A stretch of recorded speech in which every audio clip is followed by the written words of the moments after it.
Hey, what's up? I feel like anytime I do these videos, it kind of feels like I'm doing a defense for the work I've done today. It's a bit awkward because the work I'm currently doing, there's like a big knowledge gap from what I understand and what I'm trying to do, right? So a lot of the stuff I do in a day is just learning, rather than actually contributing to the work.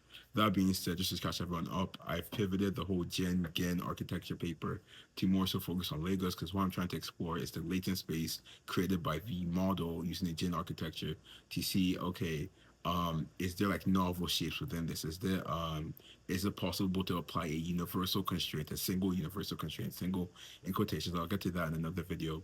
On this model, and then get like a wide mini world of shapes that apply to one another with novel shapes. Because if that's the case, then you can imagine a future where just using math, you could get a variety of different shapes, not just like a jet engine bracket, but more shapes that relate to one another and actually useful. Um, that being said, it's not been easy. I'm still training the model. It's been really hard. At first, it was just a matter of like trying to transfer everything to this new model that expects different inputs, or it expects more things are important than others. Like for a Lego brick, you're not really focused on the curvature as you would be for a jet engine bracket, which is what I was originally playing with the Gen architecture. So I had to change that. I didn't realize it until I think my second 14-hour session.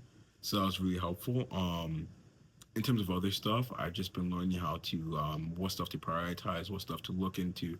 I'm trying to even understand, like I'm using weights and biases to track the progress of the model. To be honest, for like the first 2 weeks of this project, I had no idea what I was doing there. Like what I'll do, and I still do this, I'll take a screenshot, send this to ChatGPT and say, explain this. Turns out ChatGPT is really bad at that. Even with VS Code or Cursor, really bad at that as well. So I have to actually kind of like develop an intuitive understanding of what's going on. Still doing that. I don't necessarily know if I'm correct. In terms of other stuff, something that's been really helpful as of now is that with the surface points, just to explain very broadly, are a way for the model to basically see if it has the right shapes. Like if I have a Lego brick, I don't have one now, so let's use this remote with a surface point. You can kind of cast a wide array of surface points across this and see, okay, is the am I in the right space? Am I in the right place? On the actual outline of this remote? And that's basically how the model is able to get the shape for like when it's trying to generate new shapes. Originally I had 40,000 surface points, and with 40,000 surface points, you basically have to calculate for each single one. So the amount of time it takes is much longer. So what I did is I cut that by half. So now I have 20,000 surface points. It may not be the best for the overall training of like the final model, but I think for now, just to understand what's working well in the model and what's not working well, it's been really helpful because by cutting it down to 20,000, it's got made the model, the training sessions like 20 times faster, right? So it's been much more helpful to see what's failing and to see what's working. So I'm really happy about that. Overall, though, kind of going outside of this whole training session thing, I think something I've really learned is I can't really just look at the train like I can't like when I'm training the model, I can't just look at weights and biases or one dB and then just like look in the model. It's like go on Instagram, because I still have other stuff in my life I have to do.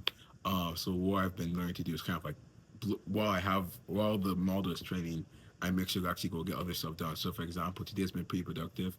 I had a meeting with Turplas, my fellow project manager.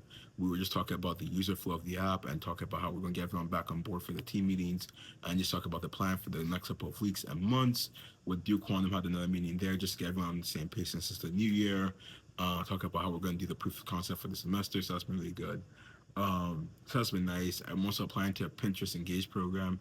Write up my answers. It's just it hasn't been too hard. It hasn't been too hard. I kind of actually like doing that because like really like since writing something I'm very critical about. Like it takes a lot of time for me to actually like, get the quality I want. It's a great way to kind of like pass the time. So I really like that. Um, but yeah, I'm trying to. With Big Think AI as well, we have some applications that I sent out about I think the start of January. So then we're expecting today's the last day for the application. So I'm gonna look through those at the end of the day. So maybe while I'm training a model, I can just go through a couple applications and give my thoughts, and then we can go from there. But yeah, that's where I'm at. I'm excited. I'm hoping this training session currently works. That'll be ideal so that I can move on. I think another thing I might do is start just writing like the abstract or trying to get some other stuff done because I really only have like 5 days left, and I have no idea how this process is gonna work. I don't know if I won't say I don't think it's impossible. I think it's very possible. I just don't know what I should expect in terms of other bottlenecks in the process.